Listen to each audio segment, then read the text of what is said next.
Oke, selamat datang kembali dengan saya Pak Jun di pembelajaran PKN bab pertama dengan judul Nilai-nilai Pancasila dalam kerangka praktik penyelenggaraan pemerintahan negara. Nah, sebelumnya kita sudah belajar tentang subbab yang pertama. Hari ini kita akan lanjut kepada subbab yang kedua dan ketiga. Nah, subbab kedua itu judulnya Kedudukan dan Fungsi Kementerian Negara Republik Indonesia dan lembaga pemerintahan non kementerian. Terus C, nilai-nilai Pancasila dalam penyelenggaraan pemerintahan.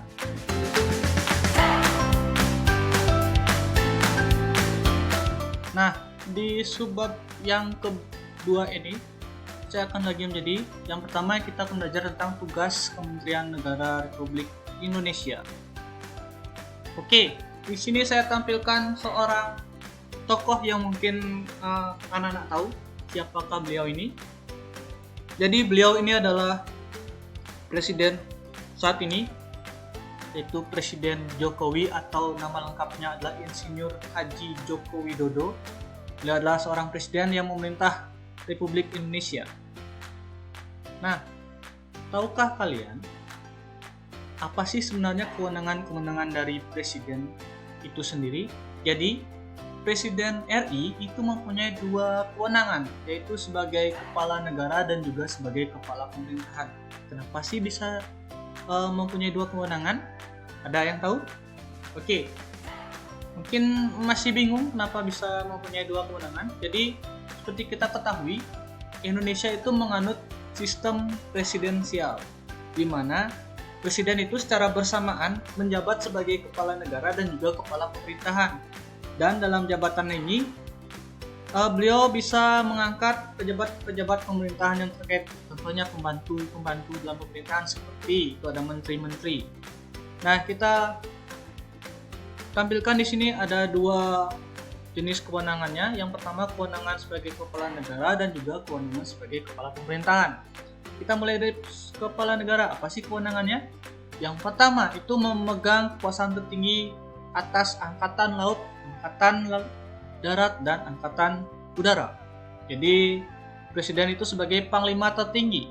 Terus yang B, menyatakan perang, membuat perdamaian dan perjanjian dengan negara lain dengan persetujuan dari DPR. Terus C, memberi gelar, tanda jasa, dan lain-lainnya. Tanda kehormatan yang diatur oleh undang-undang. Jadi beliau itu berhak untuk memberikan gelar pahlawan nasional. Contohnya seperti kalau sekarang itu pahlawan nasional Sudirman, pahlawan nasional seperti Cut Nyak Dien, dan lain-lain. Terus sebagai kepala pemerintahan, memegang kekuasaan sistem pemerintahan. Jadi sebagai pemegang kekuasaan tertinggi. Terus mengajukan rancangan undang-undang kepada DPR.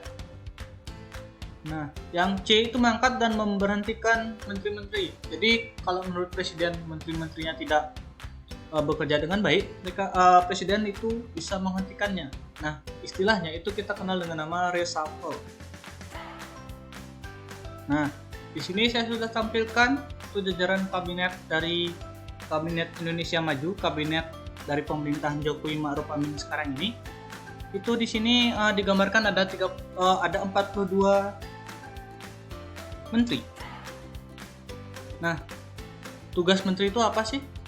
Berdasarkan pasal 17 ayat 3 UUD Negara Republik Indonesia, itu menyebutkan bahwa setiap menteri membidangi urusan tertentu dalam pemerintahan. Dengan kata lain, setiap kementerian negara itu masing-masing mempunyai tugasnya tersendiri. Jadi dibagi-bagi tugasnya. Nah, tadi kan sudah saya jelaskan tentang menteri, tugasnya apa. Nah, di sini ada klasifikasi Kementerian Negara Republik Indonesia. Jadi berdasarkan Perpres Peraturan Presiden RI nomor 7 tahun 2015 tentang organisasi Kementerian Negara. Jadi kementerian itu diklasifikasikan menjadi 3 kelompok. Yang pertama itu kementerian yang menangani urusan yang nomenklatur atau nama kementeriannya secara tegas disebutkan dalam UUD 1945. Contoh kementeriannya itu ada Kementerian Dalam Negeri atau Kemendagri. Terus ada juga Kementerian Luar Negeri atau Kemenlu. Terus ada juga kementerian yang mempunyai tugas penyelenggaraan urusan tertentu dalam pemerintahan sebagai bagian dari tujuan pembangunan nasional. Apa saja sih kementeriannya? Yang pertama itu ada Kementerian Agama, ada Kementerian Keuangan atau bendahara pemerintahan, terus Kementerian Pendidikan dan Kebudayaan atau Kemendikbud. Nah, klasifikasi yang ketiga itu adalah kementerian yang mempunyai tugas penyelenggaraan urusan tertentu dalam pemerintahan dalam rangka penajaman, koordinasi, dan sinkronisasi program pemerintah. Contohnya apa? Itu ada namanya Kementerian BUMN, Badan Usaha Milik Negara, Kementerian Pemuda dan Olahraga atau Kemenpora, dan Kemenpar, Kementerian Pariwisata. Nah, selain kementerian yang dicantumkan di sini itu masih banyak lagi jenis kementerian yang tidak bisa saya tampilkan lebih lengkapnya. Kalian bisa baca di buku paket kalian. Nah, tadi kan kita sudah belajar tentang kementerian.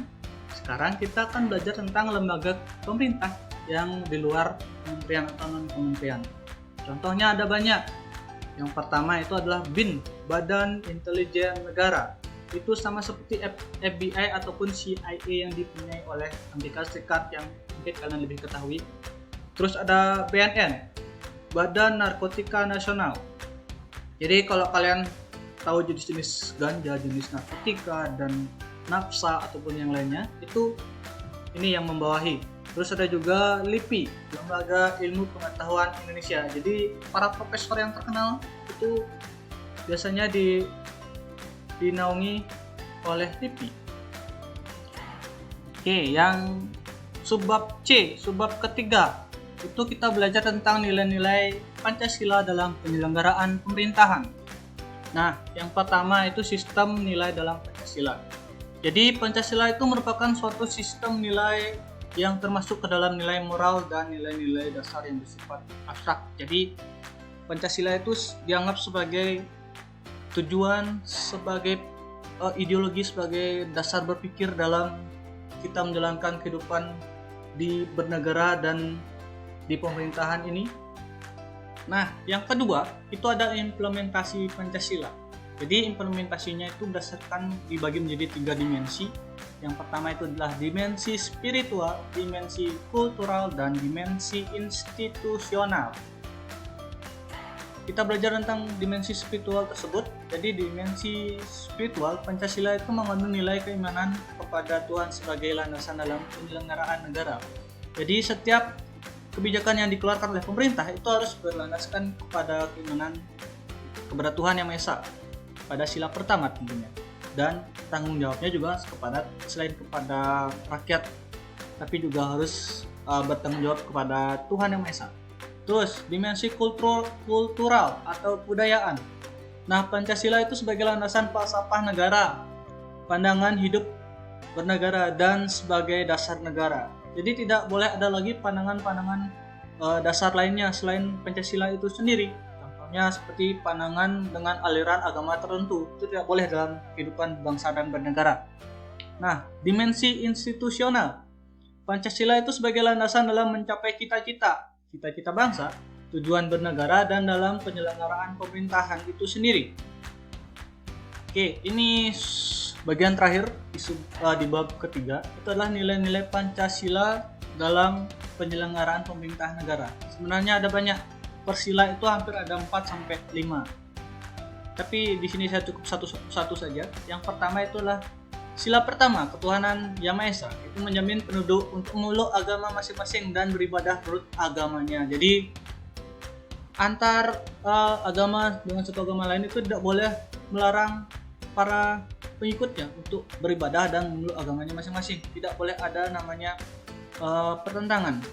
Sila kedua itu menjunjung tinggi kemerdekaan sebagai hak segala bangsa. Nah, hal ini juga bersifat universal. Jadi seluruh bangsa itu sebenarnya harus merdeka. Sila ketiga itu menggalang persatuan dan kesatuan. Ya, sama seperti sila ketiga adalah persatuan Indonesia.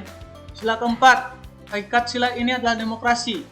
Jadi demokrasi dalam arti umum, yaitu pemerintahan untuk rakyat, oleh rakyat,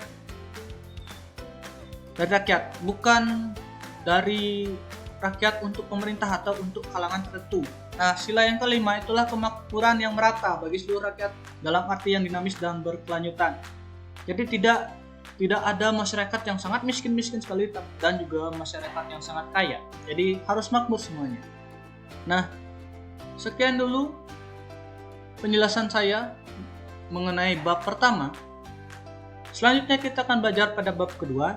Tapi sebelum itu, silakan cek topik tugas yang akan saya berikan di Google Classroom kelas kalian masing-masing. Oke, sampai jumpa lagi. Dadah.